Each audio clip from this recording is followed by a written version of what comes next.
Reports are stating that Spurs are interested in Luton Town defender Gabriel Osso, and they want to sign him on a free transfer this summer. Reports are stating that Giovanni Lo Celso could look to move away from Spurs this summer and join former club Real Betis. Are Spurs still interested in Edmond Tapsoba? And Spurs have just submitted a bid to hopefully allow them to hold up to 30 major non-association football events at the Tottenham Hotspur Stadium each year.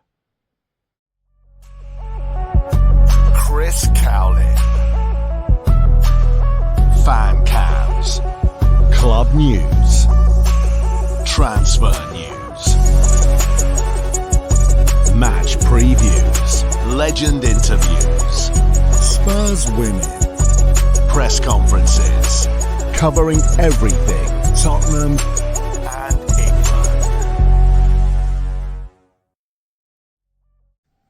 Welcome back to the channel. Hope you're all keeping well. This is another edition of Tottenham News, where I'll be going through all of the latest Spurs news, rumours and reports. If you're watching this on YouTube, please do hit the subscribe button, like, share and comment below. And if you listen to this on an audio platform, please do hit that follow button and leave a review if you can.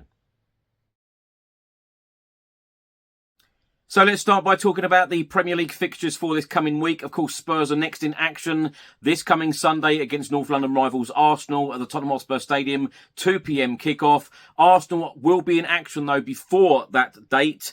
They will be playing Chelsea at the Emirates Stadium on Tuesday, 8 p.m. kickoff. On Wednesday, 4 Premier League games will take place. Wolves will take on Bournemouth. Crystal Palace will take on Newcastle. Everton will take on Liverpool in the Merseyside derby at Goodison Park. And Manchester United will take on Sheffield United. One game will take place on Thursday evening, Brighton against the champions, Manchester City.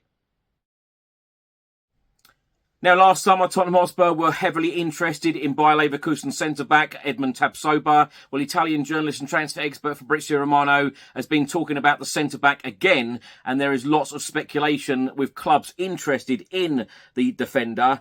Fabrizio Romano stated scouts from 3 top clubs were in attendance to watch Edmond Tapsoba in the game Borussia Dortmund v Bayer Leverkusen. The centre-back looks like he could be one to watch for the summer, as he is again attracting interest, although it is still early in this story. Fabrizio Romano has also stated, as I previously reported, Manchester United want a centre-back this summer, and they are one of the clubs who have previously looked at Tapsoba. They have been scouting Tapsoba for a long time. They also have a long list of names, as previously mentioned, such as Jean-Claire Todibo, Antonio Silva, Gleiton Bremer and Jared Braithwaite. Fabrizio Romano has also stated that Tottenham have also shown interest in Tapsoba in the past, but let's see if they may enter the running again. Bayer Leverkusen have not decided a price yet. Reports have just been published by Give Me Sport and Shoot, and they are both stating that Spurs are considering a move for Luton Town defender Gabriel Osso. The centre-back has played a key role for the Hatters side that have been bravely battling against relegation so far this term, but his impressive displays have alerted Spurs. Osso joined Luton as a free agent in 2020 and featured regularly as Rob Edwards' side were promoted from the Championship last term. This season, the 25-year-old has played 19 times across all competitions, including 17 Premier League games, although the defender has been hampered by 2 knee injuries. Osso is currently sidelined, but is hopeful of returning before this season finishes, although his current contract is set to expire this summer, and the Nigerian could therefore be available as a free agent. On Sunday afternoon, the Spurs women travelled to Manchester United in the Women's Super League. The game ended 2-2. Beth England and Jessica Naz getting Spurs goals. After the result, Spurs remain 6th in the WSL table. They are next in action this coming weekend at home against Brighton. The game will be played at Brisbane Road. Various reports in England and in Portugal are stating that Real Betis are interested in signing Spurs midfielder Giovanni Lo Celso, and the midfielder could be open to a move this summer, as he is unhappy about the lack of game time he has had under Ange Postecoglou this season. There are also reports in Spain on this story from Football España. They have stated that Real Betis have identified Giovanni Lo Celso as one of their leading targets. The 28-year-old midfielder has struggled for playing time at Tottenham Hotspur this season, and the likelihood is that a summer exit will be organised by the Premier League giants.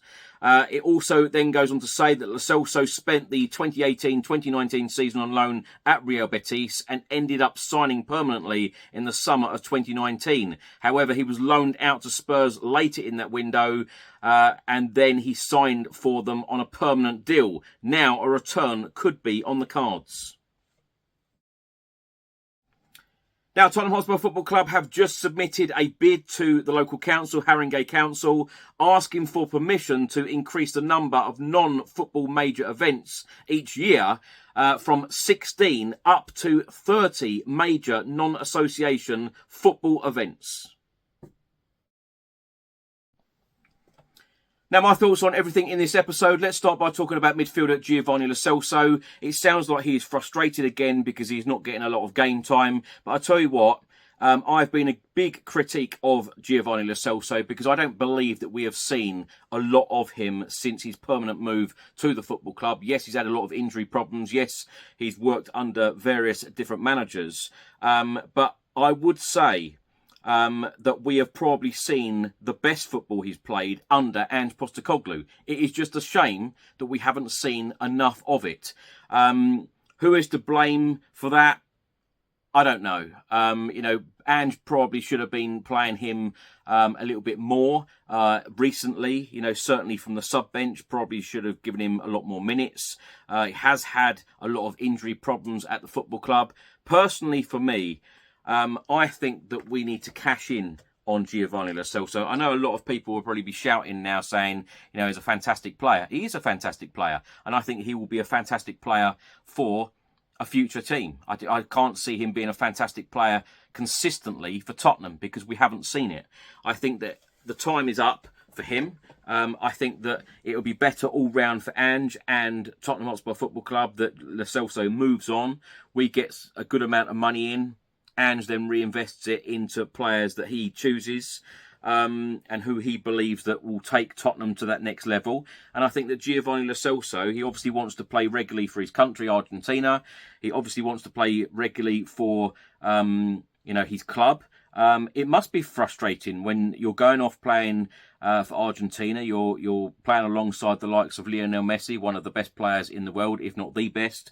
And you come back to Tottenham and you're given 3 minutes, 5 minutes off the bench in the Premier League. It must be very, very frustrating for him. So I think all round, it's probably going to be best that we sell him, cash in, he moves on, he does very well at his future club. And, if he does go back to Real Betis, of course, he knows the place extremely well and he did very well there. Spurs, could we go back for Edmond Tapsoba? And now we're interested in Luton defender Gabriel Osso. I've said this on previous episodes before. The transfer windows under Ange is going to be very, very interesting. Ange has said before that he wants, at least 4 windows before the squad is anywhere near what he wants it to be. The types of players that we're going to get in, they need to be top draw players. They need to improve the starting 11. They need to improve the squad as well because, of course, it does look like we will be playing in Europe next year, whether it's the Champions League or the Europa League. You need a squad. It isn't all about the starting 11. I know I keep banging on about the starting 11, but of course, when you're playing a lot of games, which hopefully, we will be playing a lot of games. It's a new format in the Champions League next year if we make the Champions League, or it's an awful lot of games in the Europa League if you go far in the competition, which hopefully we will. And hopefully we will go further than we did this year in both domestic cup competitions, League Cup and FA Cup. So we do need a big squad. Certainly do need to sign some more defenders, in my opinion. We need to strengthen in all areas, up top, in midfield, wingers, even in defence as well. Even though we brought Radu Dragushin in, I think that we probably still need more cover if we are going to have a big number of games for next season. Spurs submitting a bid to the local council to hold up to 30 major association football events at the Tottenham Hotspur Stadium each year. As I've said on this channel hundreds and thousands of times, when the money starts going in or on the football pitch, you know, from all of these events, I tell you what, that will be, or it should be, you know, exciting times. And that's when we should probably see a number of real statement signings. You know, I've said before, you know, I feel like I'm very balanced. I feel like I do see it from both sides. We have spent a lot of money before. It hasn't worked out, i.e. Celso on Ndombele. How much productivity have you got from both of those players since we signed them? £100 million. It's all down to recruitment, really good recruitment. And I've said it before hundreds of times since Ange Postecoglou's come in, particularly since the likes of Johan Lang have come in as well, identifying good targets. It was a good transfer window in the summer. It was a decent transfer window in January. It needs to continue. Whether it is going to spend big money or identifying top quality talent like Lucas Bergvall, who of course will be at Tottenham Hotspur for his first season, you know, this coming summer when he starts with us for pre-season and starts the season with us in the Premier League. It's going to be interesting, but the work needs to continue. There's no point having one or two good windows. It needs to be constant. It needs to be consistently good for Ange Postecoglou to move the football club forward. Thanks for watching and thanks for listening. I hope you enjoyed it. If you're watching this on YouTube, please do hit the subscribe button, like, share and comment below. And if you're listening to this on an audio platform, please do hit that follow button and leave a review if you can. Enjoy the rest of your week. I'll see you in the next one. Until then, come on you Spurs.